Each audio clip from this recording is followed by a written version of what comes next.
Hey, welcome everyone to How to Get Featured in the Media Spotlight with my special guest, Ann Noter, who I will introduce in just a minute. But what I'd love for you to do is, as people are coming in right now, I'd love for you to jump onto the chat and say hello, tell us where you're from, and let me know if you can hear me, see me, and all is well. Just type yes if everything is working out well. I'm Tamara Monosoff, and I'm #1 Amazon best-selling author and the creator of the Author to Income Formula. And today I am so excited to introduce you to our special guest. And before we do though, I'm going to jump over to the chat and make sure that everyone is coming in and all is well. Hey, Leslie, Lindsay, wonderful.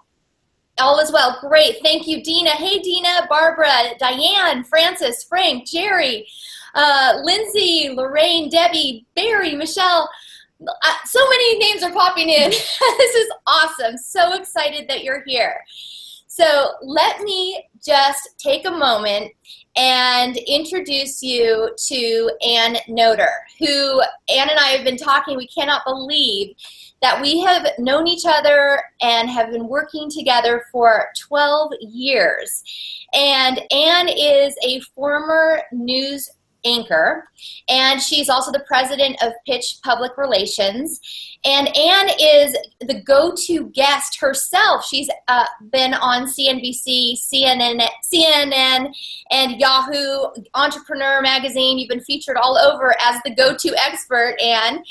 And I think one of the things that is so remarkable about Ann is that she has a knack for taking any client's story and just being able to pitch it and successfully land huge media, which she has done for me. I've worked with Ann. She's got me on the Today Show, Good Morning America, CNN, Oprah, Oprah Magazine, People Magazine. That was a huge one. Time Magazine, and the list goes on. And so, Ann, welcome. Thank you so much for joining us today.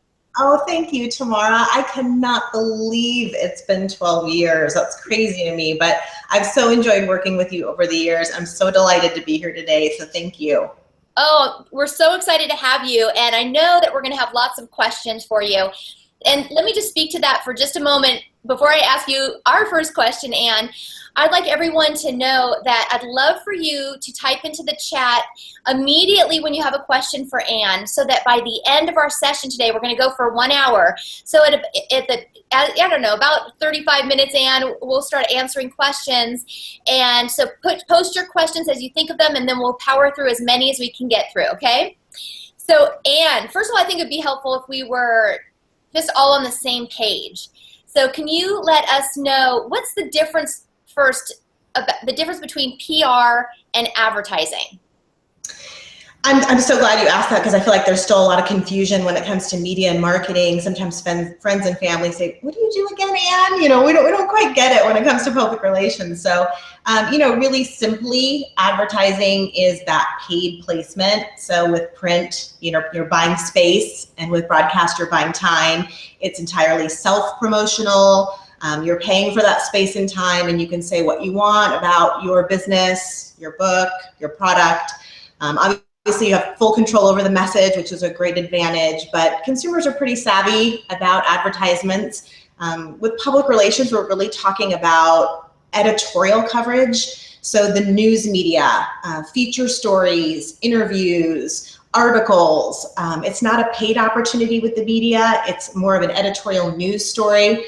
And obviously, you don't have as much control over the message when it comes to editorial media, but you have this implied third-party endorsement. The reporter, the news outlet is covering your expertise, your business, your book. It must be credible. It must be a good business. It must be a good book. So that's really the power of PR. I think that's really helpful. And one of the things that I think you and I were talking about is when we started working together 12 years ago, we weren't even talking about online media. Right. And it's like the whole world has changed in the last 10 years. So can you talk to us about that? Just because I think before we kind of hone in on the specific tips and things, I'd like to kind of think big picture. Because when we first started working together, it was really about the main 5 TV networks. And now it's like this huge shift to online media. So what does that mean for the author or entrepreneur in terms of getting media coverage? You're right. And it really means that the opportunities are so much greater to get exposure in the media, because it used to be it was very limited in terms of those opportunities. There were only so many networks, there were only so many shows. You had some magazines, but now the explosion of the internet means that, first of all of the media outlets that we know of that are mainstream, that are those traditional news outlets, have their own online versions, which is really a whole separate opportunity for editorial. And then there are news sites and blogs, influential blogs that are strictly online that allow for great opportunity for media exposure. So the media is looking and hungry for content. They have so much to fill. They have a lot of space. They have the news cycle is so much faster. And so the great part about that when it comes to PR and when it comes to the people that are joining us that have businesses and books is that the opportunity is really great for exposure. You just have to know how to use that media. And obviously we'll get into some of that nitty gritty, but the internet has made it easier and has made the opportunity so much greater. That's really interesting too, because when you go on to like the Today Show, you've got a 2-minute segment and people have to be tuned in and watching at that time. But it seems like with online, it just, your presence, your opportunity to get your message out for a long time seems to be there, because people are forwarding those and liking them and commenting on those online articles. So it seems like the impact is just so much bigger, especially for the smaller entrepreneur or small business owner or an author who, you want to magnify your message in a big way, but sometimes it's the online presence, I think, that has that kind of bigger impact, don't you think? Yeah, definitely. I mean, you talked about the social media impact, and that's been huge, because when you're getting those stories, obviously it has the opportunity to go viral. So not only get the social activity where consumers are reading and commenting and liking, but there's media momentum that comes with that. There's other pickup from other news sites when they see a specific article run. And so there's sort of this domino effect that happens as a result of the internet, where one story can really have a lot of legs that way and get you coverage in a lot of different places. So it's an exciting time for media and PR, but it also means it's a little bit harder to navigate, because there's so much out there in terms of news sites, in terms of print, broadcast, and online, and there is a different approach depending on which type of media outlet you're getting into, and we can certainly talk about that as well. Well, that's a great lead-in. Why don't we talk about that? Please go ahead and tell us the difference. Yeah, well, the biggest thing when we're talking about PR and the purpose of this is to give people some real actionable things they can do on their own to try to get coverage for their business or book, is that you have to really pay attention to who you're reaching out to. And so there's opportunity with magazines on a national and regional and a local front. There's newspapers in markets across the country. There's online news sites that we talked about. There's influential blogs. There's national TV. There's local TV. And so you want to make sure that you're crafting just the right message to just the right audience in terms of those different mediums. And beyond the mediums, there's also different focuses. So there's lifestyle reporters, parenting editors, business editors. They're very specialized these days in terms of the beats that they cover. And that's really new in the media landscape too. It used to be that a reporter kind of covered everything. But now, if you're reaching out to a specific news outlet, you have to find the contact that's covering the type of story that you're pitching. And so family editors, travel editors, business, book editors, guest bookers who do interviews for broadcast TV. There's a lot of different specialties. And so the real trick with PR, and what I want people to get out of this, is to understand that they have to really craft the right pitch depending on who they're targeting. You have to sort of find your story here in terms of your book or your business or your product, and make sure you're pitching it the right way to the right media outlet. A business editor at the Wall Street Journal is going to have a totally different kind of focus than the parenting editor at Parents Magazine. It's an entirely different pitch. But one author or one manufacturer of a product might be able to appeal to both if they find the right story. I think that's interesting because that is exactly what happened when you pitched me with the Mom Inventor's Handbook. Who knew that you'd get me into things like Bloomberg News and all these business news outlets, and at the same time getting featured in all these parenting magazines, and it really was the way in which the message was, there was a shift in the message or just a slight tweak in the message to appeal to those audiences. And that's something that people can do on their own, to think about, to take their book, their story, their business or product, and think, what is the business story here? Well, it might be about my entrepreneurial story, how I shifted from one profession to do this. It might be that, I launched this product on my own and, took it to market, and there's sort of a great entrepreneurial story about that. There may be a great travel angle associated with a book that you've written. So what would be that travel angle, or what would be that specific story that you would tell to parenting? So take your business, your book, and think about ways that you can craft those different angles for the media, because that's going to serve you really well. Those reporters and editors are looking for stories that make sense to them, what they cover. And the more you can be specific and tailored, the more success you're going to have on the media front. I think one other thing before we move on, Anne, that I thought was really interesting is that when we were pitching my last book, there are many of these online magazines or online outlets no longer have staff reporters. And so that was a huge shift that I experienced with you, where you'd say, okay, hey, Parenting Magazine is interested in your book. Please come up with a little mini article with like 5 tips that is targeted towards that audience. And then, hey, with the business, whatever business outlet, I think it was Forbes actually, Forbes.com was interested in the exact same book. Right. Okay, now you need to write 5 bullets to that will cater to that audience. And in the past, I wasn't providing that content. Those reporters were writing it themselves. Right. Have you seen that as a big shift? It's a huge shift, and it's gone even beyond what you're talking about with just those bullet point content. So that's really important, is having some things that you can pull out of your book or your business that you can share with the media that makes it really easy for them to cover. That they can share, with your Mom Inventor's Handbook, it was, what are your tips, for taking an idea to market? And you sort of outlined and sort of gave away some of that information from your book in terms of bulleted content that the media would run with.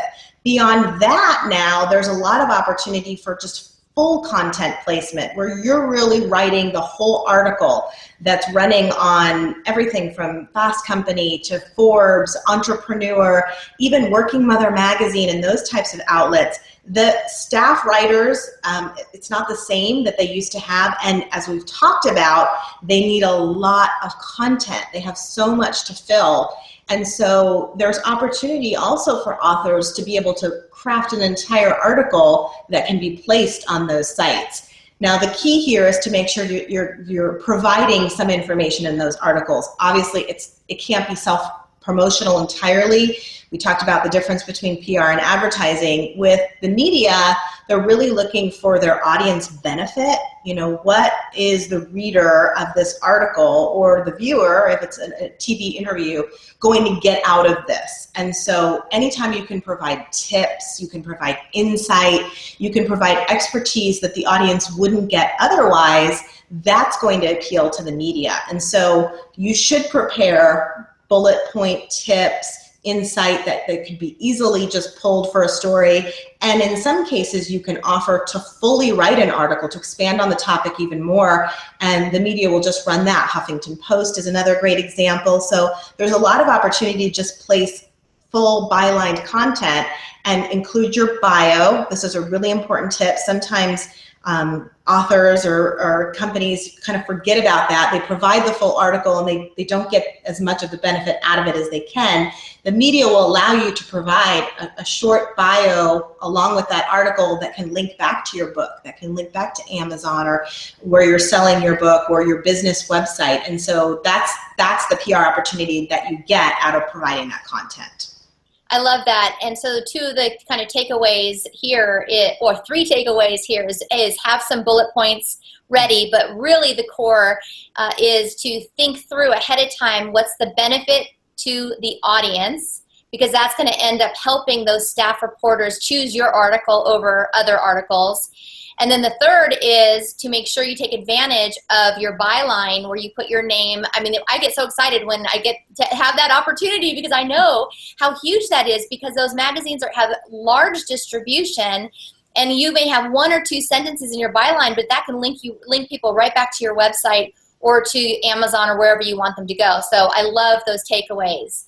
Well, and the purpose of preparing some of that content or having that byline is to give away, obviously, some of that information from your book or something about your business, but leave people wanting more. And that's where your bio comes in handy, and that's where people will say, this is a really interesting topic. This author knows what they're talking about. Where can I find out more? Where can I get the book? And that's where the bio can be helpful. So one thing I want to mention that I think is a really important tip, because sometimes people struggle with the why would the benefit, the viewer, the reader benefit, and if you're not in PR and you don't have a media or journalism background, you might have a hard time figuring that out.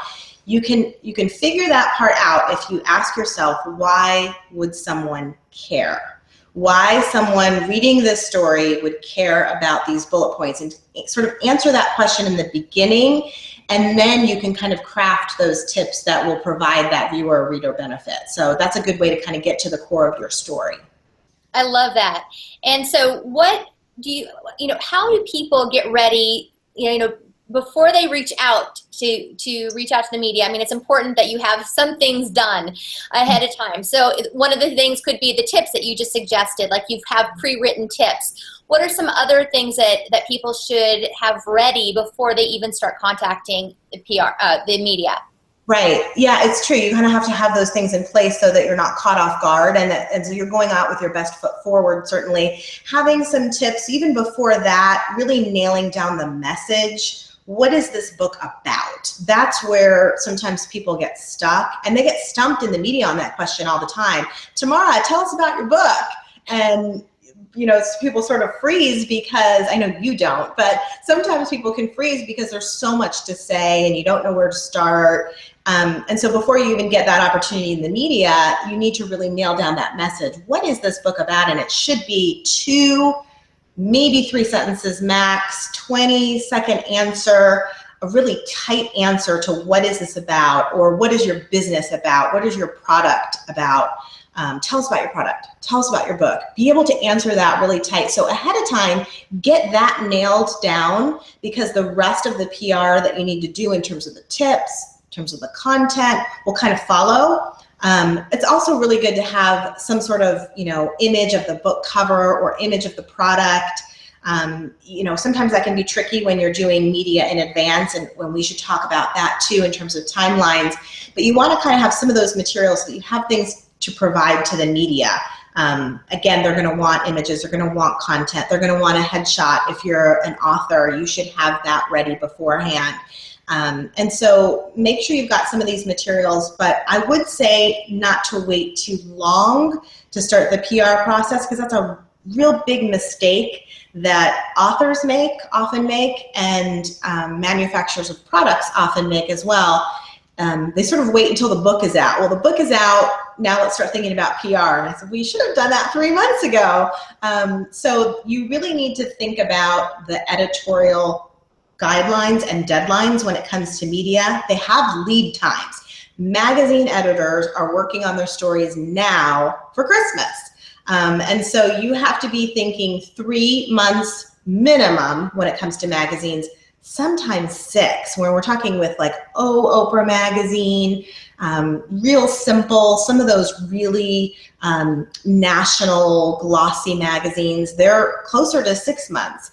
But at a minimum, you need to be thinking 3 months in advance before the book is out or before the product is out, so that you can take advantage of those and be pitching the media at the time when they're going to be working on issues that will come out once the book is out or once the product is out. So that's a real important thing. So you want to kind of have that timeline done ahead of time, make sure that you're paying attention to those lead times. You want to have a headshot, a book image, or a product image. You want to really nail down your messaging of tell us about the book or business. And then beyond that, pulling some content that can be used for the media. I love that, because I think you're absolutely right. When you're so focused on getting your book completed or relaunching your book, we are so focused on that date as to when we're trying to get that finished that we're not thinking back, okay, wait a second, if I want the media to know about my book and for me to get media coverage, I need to be working backwards 3 months at least. So I'm so glad that you brought that up. Also, just from my experience going on so many different shows, one of the things I'm going to just throw in here too as a tip, Anne, is that oftentimes when you're booked on TV, you're working with a TV producer. They say, oh, great, make sure you send copies of your books or copies of your products ahead of time. So you send those items, and then when you actually arrive at the show, for some crazy reason, I'm not kidding, this has happened so many times, nobody can find your book where your products are. And so my advice is, even though you think you've taken care of everything, you want to bring with you copies of your books and products so that you have it in your hand. And in fact, Anne, I've had it work so many times to my advantage, because I've handed the TV host the book, and then they'll end up holding it up and showing it, or products. Whereas a lot of times, if you've handed it off to the producer, they've taken it away to do special shots to tease the upcoming segment, right?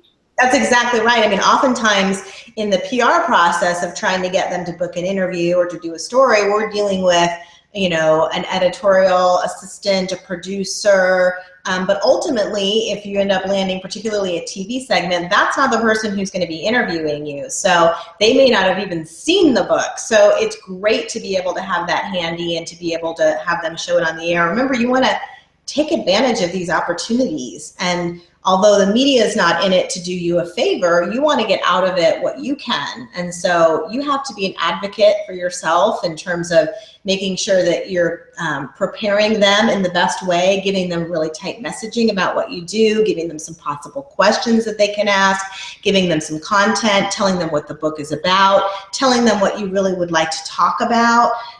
If you can do all of that, then the segment's better, the interview's better, and ultimately what you get out of it is better. So I know you've learned some of those lessons over the years. Yeah, definitely learned those lessons while in the hot seat.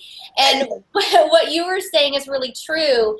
And oftentimes, especially if you're in a newscast and they're up and they're reporting the news, and then you're walking up the stage and they're wiring you up to go onto the segment, so you oftentimes don't even have, you have less than 30 seconds to a minute to do the things you were just talking about, Anne, in terms of what you want to talk about in the show. So oftentimes I'll take those seconds while they're wiring me up, rather than saying, hey, how's the weather, or how are you doing? I say, my book just hit #1 on Amazon, and I'd love to tell you about X, Y, and Z. And well, yeah, I was gonna say too, having that opportunity to do that with the host or interview is so important. But even before that, doing it for yourself. What is the message I really want to give in this interview? What is this? What do I want this article to cover? Because if you can really zero in on that and make sure that you're tightening that message, that will serve you so much better. And so going into it, what is it about this book or product that you want people to know that you want to make sure, no matter what else, you get that in? And so that will, first of all, help you frame those kind of pitches that I talked about, and that tailored messaging and that content, that you're focusing on the most important aspects of your business or book. And then ultimately, when you're doing an interview or you're doing a news story, making sure that you're getting that in. TV is so fleeting and fast. You have an opportunity for 1 minute to 3 minutes sometimes with a TV interview. And so typically you'll get that, first kind of question of, well, tell us about your book, or, why did you write this? And that can be all, that can take, if you take 3 minutes to answer that, you're done. So really going beforehand, thinking about what are the 3 things, no more than that, what are the 3 things you really want to cover, you really want to make sure that you say in this interview, and that will help you in the prep process before that, make sure that you're getting this coverage to begin with. Love that. And also, Anne, I think, there's sometimes a misconception about media coverage in that everyone thinks they need to get in Oprah magazine, or everyone thinks they need to get on the Today Show, or you're only thinking mass media. But I have to tell you, just from the experience, that sometimes I will get so much more interest from people when it's at a local level or in a smaller market. Can you speak to that? Definitely. Well, a couple of things around that. One is that, you should really take advantage of every opportunity that happens with PR, because first of all, there's sort of that momentum that builds. You get smaller stories or some local coverage, and then you kind of expand beyond that, and all of a sudden you're starting to get some additional features here and there, and eventually you might get a better, bigger opportunity with national. And I'm talking particularly if you're doing this on your own. It's a little bit different and perhaps more difficult than having someone in PR who's handling all this for you. So take advantage of every opportunity. There certainly are a lot of great local opportunities for coverage. Local TV news have morning and midday shows where they're interviewing guests. They're looking for local people to come on. Those can provide great opportunities for coverage, and they have a loyal audience. Most consumers still go to their local news as sort of that go-to. So those can be great avenues for coverage. And there's also sort of this domino effect in PR. Sort of the more press you get, it can lead to other things. I've had clients where they had, in one instance, they had a great story that ran in their local newspaper in Seattle that ended up catching the attention of a producer at the Today Show, who ended up having them on. I've also had stories, local publications that got picked up by the Associated Press and ran in hundreds of newspapers as a result of that.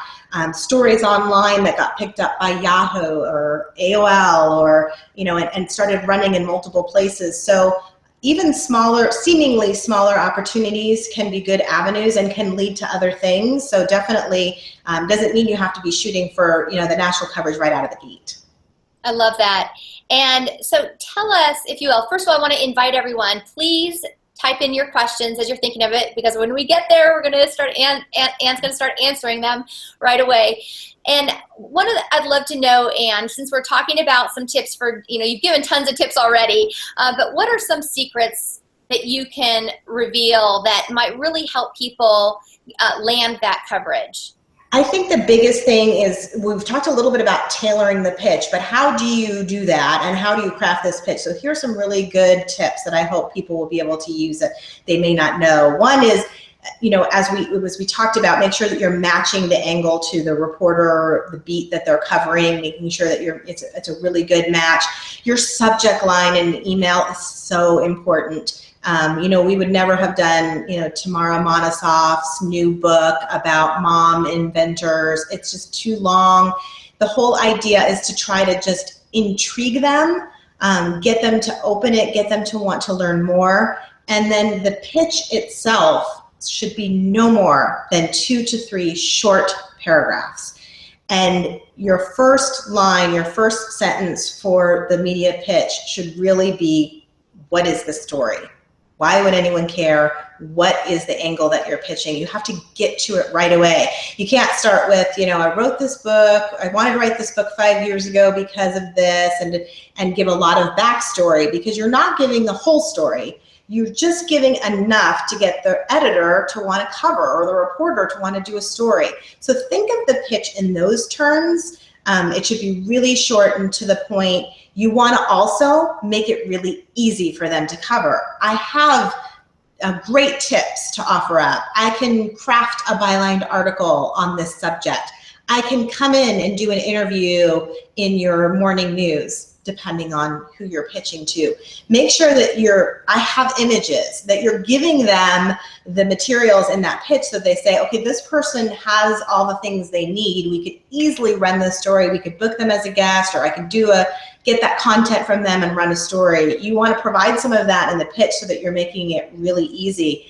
And here's one last tip about the pitch itself. Be specific in terms of what you want. So we've talked a little bit about different media. If you're trying to get on your local news and you're pitching that type of producer, then you should be saying, I'd love to be a guest on the morning show where I can provide more insight into this topic and give some great tips for your viewers. If you're trying to get an editor to run some of your content, you should say that. I have great content that would be terrific for your site. Let me know if you're interested in taking a look, or here are some bullet points that would be included in an article. You don't wait for them to kind of read between the lines of how they could possibly work with you on a story. Give it to them straight up in that pitch. So I think using some of those tips will help folks be a little more successful in landing coverage. I love that. And can you speak also, because we do have fiction authors as well as nonfiction authors, and so it'd be helpful to know, like, how does a fiction author tailor this? Because it is more about the story, isn't it? I mean, how do you do that? Yeah, it is. You know, we're talking a little bit more about people who are writing sort of self-help type books where they can pull content and tips, but certainly fiction books, you know, what's interesting about this story? Why would people be intrigued? What is kind of the main points of this book that you can get out of it? And so there can be a human interest element to it that would be interested to people. It doesn't have to be tips. It can also just be insight or nuggets about the story. So you still want to really narrow down some of that. And I think with fictional writers too, there's a lot of opportunity for features type stories, and news articles on summer reads where editors are picking specific books that would be terrific for people to take on travel, or, now that the kids are back to school, here are some good reads. And so there's a lot of opportunity for those types of write-ups and articles that people can do. And then in terms of still being interviewed, you still want to make it kind of teasable and interesting, and give away a little bit about what the story is about to get people kind of excited to read more. Love that. Thank you. Now, you and I were talking about this earlier, that one of the ways to get featured is that sometimes you have to be willing to do backflips. And you and I were talking about this earlier because I reminded you of when you called me, about with my book launch about the Today Show. I remember exactly where I was sitting. I had been just writing and writing and writing, and I hadn't had my hair cut in a couple of months. I was so not in that mindset. And you called and said, they had a cancellation. Can you get on a plane? By the way, this was at 5 p.m. in the evening, and Anne is asking me to get on a 6 a.m. flight the next day. And I was like, what? But you did it, right? Yes, I did it. But, I mean, it really, I had to, pull myself together and realize, okay, I'm not going there with a haircut. I'm not going there with a thought-through outfit. How can I shape my message quickly? Yeah. And so it's really interesting. Talk about that, if you will, with the backflips. Well, yeah, absolutely. I mean, you really do have to be able to take advantage of every opportunity that comes that way, because a couple of things. One is that they're not in it to do you a favor or do it on your schedule. They're working on their own news timeline. So when they need you, they need you. And sometimes with the media, it is that way. All of a sudden, they need something today. They have a hole to fill. They have a specific segment that would be perfect, or they, one article kind of fell through and they need something really fast. So you have to take advantage of those opportunities. First and foremost, they might not come again. If a reporter reaches out to you for a segment or a story and you're not able to do it, you're not able to respond quickly, they just move on. They have stacks and stacks of pitches that come to them.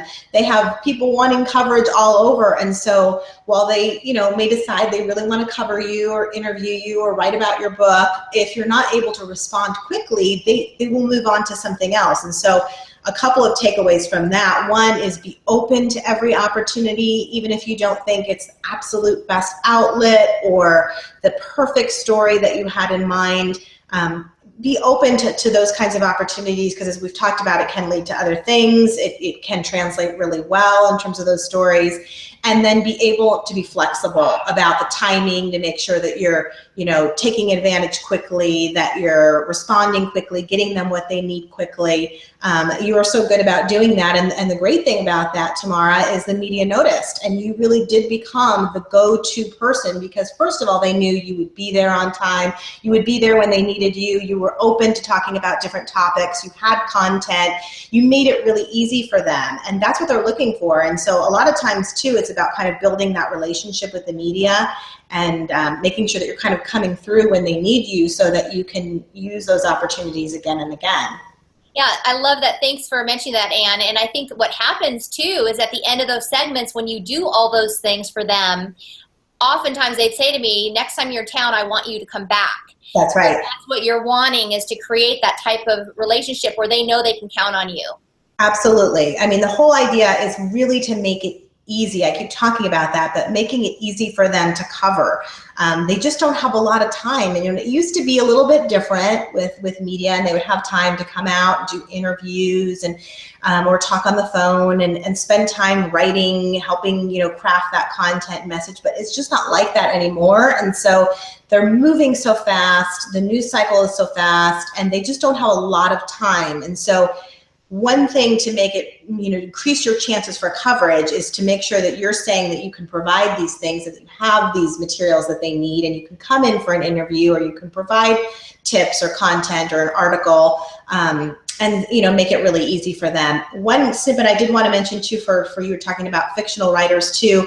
Sometimes it's just giving away a chapter pull that media can run. We've had a lot of success with that, where they'll just take a little short part of the book and run it as kind of a sneak preview, or giving readers a chance to get a little bit of a glimpse. Editors love to do that because they're sort of giving their readers something that they wouldn't otherwise get, and that's a great way to get people interested in the book. I love that. So tell us some DIY, do-it-yourself tips for finding those producers and editors. Like how, when people leave today, and if they're like, okay, I'm ready, and if they want to actually find those people, how do they go about it?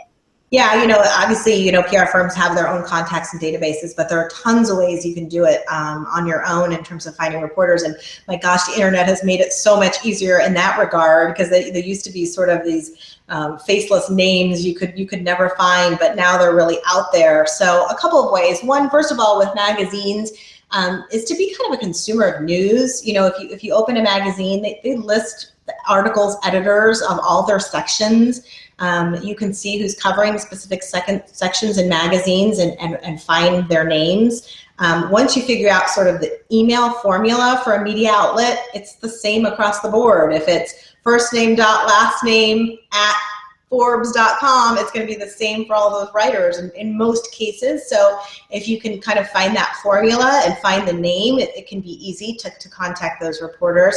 LinkedIn and social media is a huge opportunity there to connect with reporters. First of all, make sure that you're following producers and news sites online so that you can be active in what they're covering. So if you see something that they're working on that's a fit for your business or your story or expertise, you can be able to email them directly right away and say, hey, I have something related to this. Would you be open to looking at more information, a pitch from me?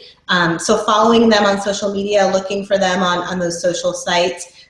For local news, don't be afraid to use the new invention of the telephone and call, because they will tell you. If you say, hey, I have a great segment that I would love to try to contact the morning producer about coming on and doing a segment, who would be the right contact?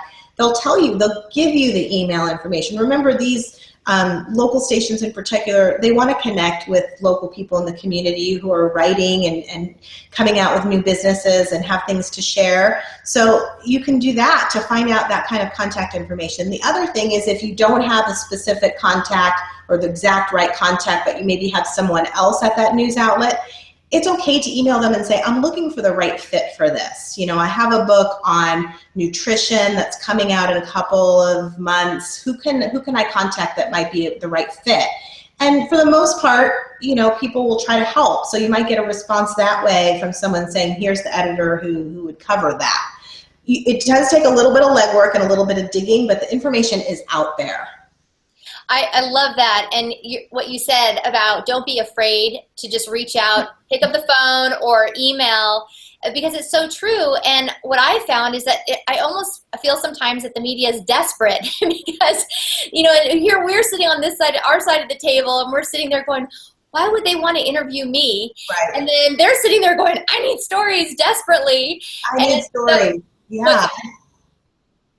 They want to hear from you. And you know, when I was in TV news, we were responsible, even as a news anchor, I was responsible for coming into the morning meeting every morning with 3 story ideas. And sometimes there were days when I was just like, oh my gosh, you know, there's nothing, I can't find anything. And so I would have loved it if someone would have called and said, hey, I'm a local person and I have this great business, or I just wrote this book. You know, it would have given me an idea. Maybe it wouldn't have been something I would have done that day, but it would have been something I could have filed to do later. So they are looking for content and they are willing to share contact information. Don't be afraid to do that. Don't be afraid to email and look for names, look for articles. If you have a particular news site that you're really interested in getting on, search around a little bit on the site to see who's writing about this particular topic, or, you know, who covers this kind of story. Oftentimes their emails are just within the byline of their story. So more than ever, these reporters do want to be contacted. They want their stories to be shared on social media. And so the more you can connect with them that way, so those are some good ways of trying to at least find the right people. They're excellent tips. And it's so true what you said, because in the past when I started, they were hidden. It took everything to find these people. And now you go on LinkedIn, you type in Today Show, and they're connected with all the producers on the Today Show. I mean, it's just amazing. So that's fantastic tips, Anne. So tell us, what are some mistakes that people can avoid when they are reaching out to the media? Yeah, well, a couple of things. I mean, first of all, there's this, you know, sort of old-fashioned concept of a press release that's not quite as appropriate anymore. You really don't have to have a press release to be contacted in the media. A press release is really for, you know, a major announcement that a company might have, might be financial or funding or something like that. And even in those cases, it still, you know, has to be used in the right way. Instead, these sort of tailored pitches are what can be effective. So thinking you have to have something formal in terms of a press kit or a press release is a mistake that oftentimes people make. You don't. You just have to have the right story and angle that we've talked about, come up with some really good messaging that will work for a story. Another mistake that we've talked about a little bit, but is just waiting too long. You only have one opportunity in the news to be new, to have a new book, to have a new business, to have a new product. I mean, after that, there are all kinds of ways to keep the PR going, but it's not necessarily brand new. And so that's oftentimes one of the first questions we get from our contacts about books, about products is, well, when did it come out, or when is it coming out? And if we say, well, it came out 6 months ago, they're less likely to feature. Doesn't mean there's no chance, but they're less likely, and we have to be creative about making it current and fresh again. So, you know, waiting too long to do the PR is a mistake, because you have this window where you can say, oh, it's coming out in 2 months, or it's hitting in 3 weeks. You have this sort of freshness or newness about the book or the business that you really want to take advantage of. And the other mistake is just not nailing down that message, so that when you do get these stories, you're not getting what you want out of them. So make sure that you're tailoring that and thinking about that ahead of time, so that when you have these opportunities, they work for you, that they translate, that people click on them and want to know more and want to buy the book or want to come to your business. Make sure you're doing that so that you can get the most out of those media interviews and articles. I love that. It's really helpful. And also, one of the mistakes I know that you and I talked about is that when you have that opportunity and you are on TV, for example, and even in articles, is forgetting to mention your website, your product name, your book title. And talk about that, because I think you see that a lot. A lot, and we do media training now for a lot of clients to make sure that they're prepared. But it's something, because it does happen when you're in the midst of an interview where the reporter will say, "Well, tell us about your book," and you say, "Well, this book is about this," but you never say the name of it, and they never say the name of it, and it's an unfortunate mistake, but it does happen because you kind of get in that mode of saying, "Well, tell us about your product." "Well, my product does this," and you talk about it in those terms, but you're never really saying the name. And in fact, you should be saying it over and over again in an article or a TV segment, because it takes a couple of times for the consumer for it to register, and it increases your chances of getting that name in the article or in the interview. It can feel sometimes uncomfortable to say my product and actually say the name, or to say the title of the book. But it's important. Again, you have to advocate for your own business, your own book, and it's important to get that out there. So think about the questions ahead of time of, tell us about this. What do you want people to get out of this book? Or how does this product solve a problem? And be able to answer those questions by saying the name of your business, of your book. It's so important. It seems so easy, but I had one client years and years ago who never said the name of her company on the Today Show ever, and she just kept talking about it in those terms. And afterwards, she was so frustrated and disappointed that she forgot. So try to get in the habit of doing that. And when if you're telling a friend or anybody about your business, you should be saying the name of what you have to offer. I am so happy that you mentioned that. Okay, we're getting tons of questions, so I'm going to switch over in just a second. But that is so important, and because I think you feel a little shy about it, right? You feel like, oh, I'm being so self-promotional when I'm saying the title of my book and the name of my product. But I also, when I'm a listener and I want the book that they're talking about or the product, I'm like, say the name. I don't know what the name is, and you're so frustrating. Yep. Yeah, so your listeners and viewers are begging you to say the name. Right, exactly. Okay, so let's jump off. And okay, so it looked like there was a little weird glitchy thing that happened, and some people went off and went on, but it looks like we're good to go now. So I'm going to start from the beginning. We have lots of questions here. Okay, let me see. All right.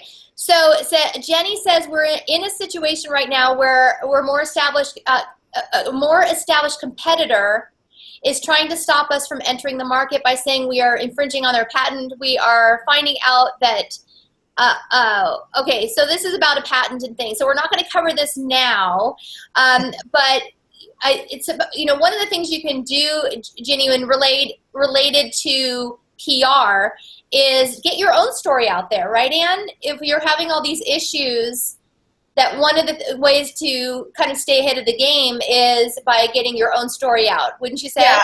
I mean, I don't know what the situation is, obviously, with the particular patent or what's going on with that, and whether, you have to be careful for legal purposes. But in terms of competition in general, we get this question a lot where someone will say there's another similar product, and we're trying to deal with this. And that's where PR can be so powerful, because you want to sort of stake your claim to your business in the media and take ownership. And one of the ways to do that is through PR, to make sure that you're out there, because it becomes a lot more difficult if all of a sudden you have all these news stories about your business or product, and that's something that's in the public domain now. And so you want to kind of take ownership and take advantage of those opportunities. If you're not doing it, your competitor is, and that's really easy to kind of get lost. So absolutely. I mean, your story, what makes your product different, what makes it better, using some of those differentials to craft your messaging can help too, so that when you get some of that coverage, it really highlights what's special about your product or company.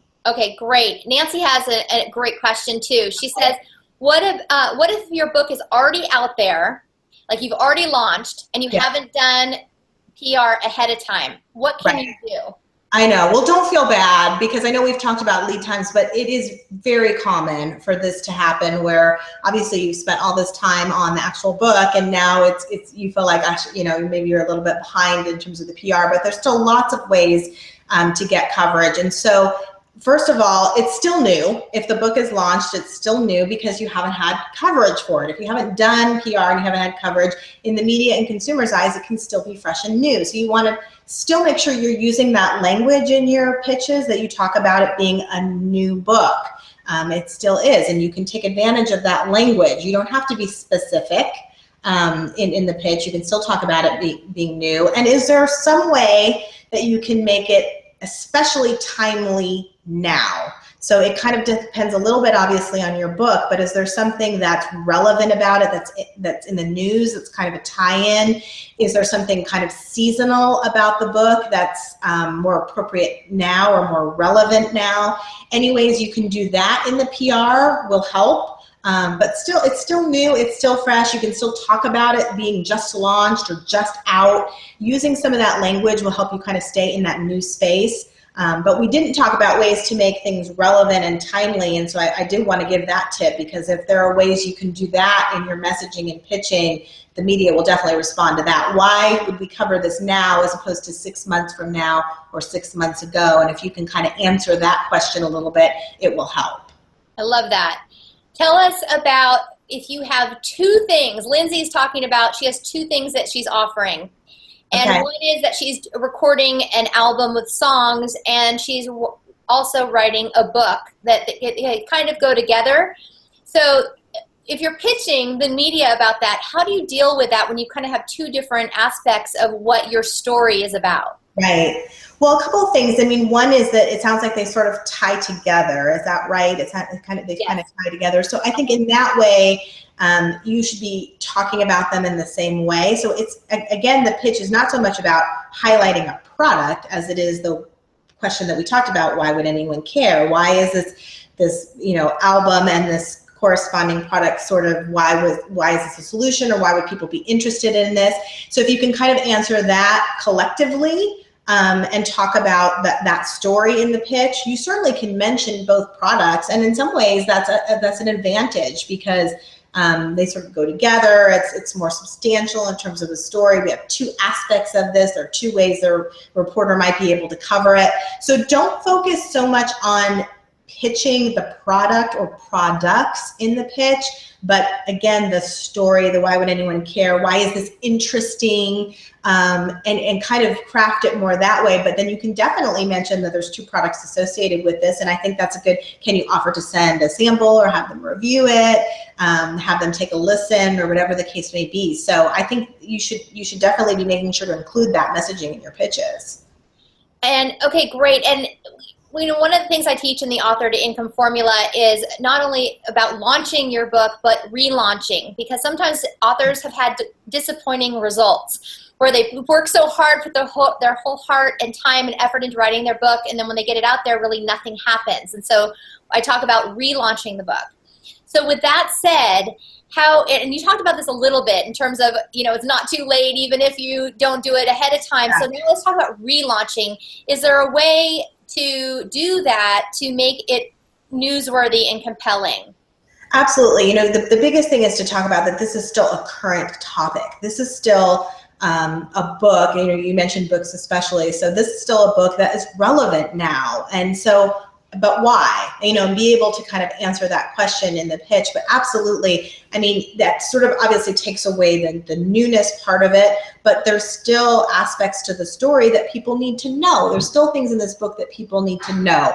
And what are those things? Why? If you can kind of take some of that and make the story sort of fresh and relevant, that's the biggest aspect of the media, is they want to know, why is this kind of a story? Why would people be interested in this currently? And so that's kind of a way to make it sort of fresh and new, even if the book may have come out before. And remember, there's a little bit of spin in PR. You don't have to tell everything. So you don't have to talk about that the book was out and this is a relaunch. It's just, just talk about it in its current state. That's the whole thing with PR and media is, you're not giving away everything and every piece of information and all your sales and all your struggles. There's a little bit of hype and self-promotion that's part of PR. And so think about it more in those terms. I love that. And that was part of Elda's question that you just answered. But, she has a topic on infidelity, prevention of infidelity. And I know some other authors in my group have some really kind of spicy topics. Yes. Are those things picked up, easily in the media when they have that kind of, those types of topics about infidelity and things of that nature? Absolutely. Well, we didn't talk too much about this. I know you and I talked about this once before, Tamara, but just with the rise of mobile media, as consumers, we're getting pieces of information and little snippets on our phones and mobile devices as opposed to watching a full news broadcast from start to finish or reading a full newspaper. There's like little nuggets of information. And because of that, because people are reading on mobile devices, the media really wants teasable stories, those kinds of headlines that get you to click. And so absolutely, if you have topics like that you can sort of play up and tease a little bit, that's really has a lot of media appeal. We were doing the Mom Inventor's Handbook. It was, it's 5 secrets for taking an idea to market. And those are the kind of stories that you see right on mobile devices where you just can't help but click and read the story. And they often want slideshows where they're showing a particular tip and then a corresponding photo and then another tip and a corresponding photo, as opposed to just full copy the way that it used to be in the media, very image driven. So those kinds of topics for books are great because they're very teasable, they're very interesting to the media because they think they can craft the kind of stories that will get people to read on mobile devices. Okay, awesome. We have like 6 minutes left, so I'm going to do a couple of things. One is we have more questions, and I also want to give everyone just your email address. I know it's like amazing. Let me just say this. Anne has offered all of you as part of my community. Thank you, Anne. I'm so grateful to email her. And so what Anne has requested is if you do email her, that you are PR you're ready, right? And like you've had your book is written, or well, actually you're like ready to launch. At least you're at that 3-month mark where you're going to launch in the next 3 months. Your product is ready to go. Why don't you talk about that? And I'm going to put up the slide with your email address. Yeah, absolutely. I think if you're ready for PR, or you think you're close to being ready, something that you want to do, you want to kind of take that leap, I'm absolutely happy to connect with you. And in fact, it's hard sometimes with these kind of webinars or this type of environment because it's hard to be super specific, because obviously you have people on here who have written fiction books and other people who have expertise in marriage or nutrition, and then you have people who've launched products. And so I'm trying to give advice that I think would be applicable across the board, but I can't sometimes be super specific. So if you think you're ready, if you feel like you're ready for PR, you kind of want to take that leap, I'm happy to do just, a quick consultation with you to give you some more insight that would be specific to your book or business and kind of help you a little bit with that strategy. So I love to hear from people, and I love the questions, such good questions. Yeah, and great. So I want to switch back to the questions because there's so many more coming in. Okay. So just so you have that on your screen right now, there's Anne's direct email address. Put Tamara in the subject heading so she knows that you're coming from here, and that she's offered to give you a 15-minute media consultation from her or a member of her team if you are ready to roll with your media.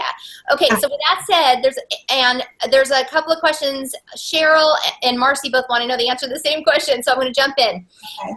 How do you find what stories, like what TV shows are what they're working on, and so that you're able to pitch them based on what they're working on?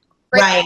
Yeah, there's a couple things. I mean, for magazines, they do usually publish editorial calendars of stories that they have already in the works. You might have to do a little bit of digging online to find those, or you can contact, actually, this is a good tip, you can contact the advertising department of magazines to get their editorial calendar. That's what you want to ask for, because they obviously sell space in those issues. If they're doing, a back to school story or whatever specific stories in those magazines they may be working on, you can get that information and then pitch accordingly. Remember, magazines have a long lead time, so you're going to be pitching them well in advance of those editorial calendars. For more short lead media like newspaper, online, and TV, there are a couple of resources out there. One good website is Help a Reporter, helpareporter.com, and media reporters will put the topics of the stories that they're working on, and they're looking for experts, or they're looking for interviews or businesses that fit this, or authors. So that's a good resource too, to find stories that are already in the works. So it doesn't mean you can't still do this kind of pitching that we talked about, where you're being proactive and suggesting ideas, but these are ways to find stories that are already in the works. As the question, great question.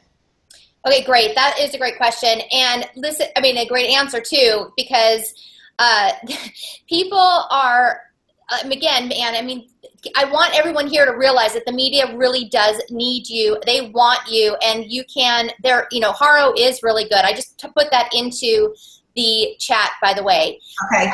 Okay, so another question, and I think this is an interesting question, is how do you avoid a question that's difficult from the media? For example, Linda asks, and the question is, well, how many books have you sold?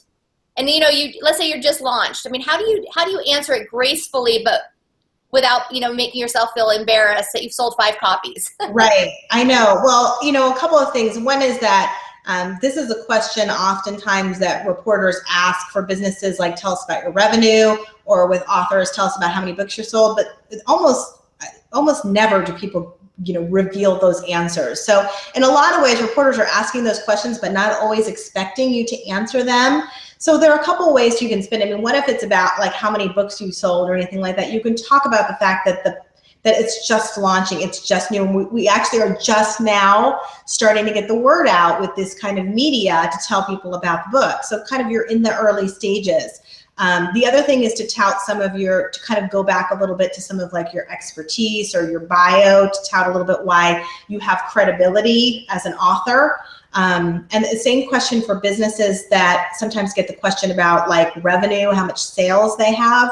That can be really uncomfortable too. So you can talk about growth. Well, over time, we've grown to, we've quadrupled our retailers, even if you've gone from 1 to just, a handful, or you can talk about we've grown 100% over the years. You can talk about growth. You can talk about the product is now sold nationwide because you're online. You can use some of those terms with the book. It's now available nationwide because it's on Amazon. You can do some of that, but a lot of times reporters are asking that, but not necessarily expecting an answer. And it doesn't always hinder you or prohibit you from getting coverage because you don't have those strong answers. The real thing is to make sure that the story and the pitch is strong, and they won't care about how many sales you have. Love that. And that's really helpful to have that type of information, because I know that people worry about those things. Yeah. And I was put on the spot many times with those types of questions. So I love how you advise us with that. So our time is up, but I do want to say that people are sharing their love and just saying how much they appreciate your tips and time today. Annette Giacomosi says, I can attest to pitch and the ability to generate great press for cast covers. And she said it was years ago, and I'm still getting publicity even today. So that is pretty cool. Oh, hi, Annette. That's so nice. I'm glad to hear that. Yeah. So, Anne, thank you so much. So if you want to reach out to Anne, it's ann@pitchpublicrelations.com. And, just reach out to her, put Tamara in the subject heading. And with that said, Anne, wow, this was an action-packed hour. So thank you so much for your time. Oh, we could have done another hour. It went by so fast, and I'm happy to do it with you anytime, but I appreciate everyone joining. I hope they got some good tips out of it, and I'm happy to hear from them individually as well, so don't be afraid to reach out. Wonderful. Thank you so much, Anne. Thanks, everyone, for joining us. Take care. Bye-bye. Thank you. Bye. Bye.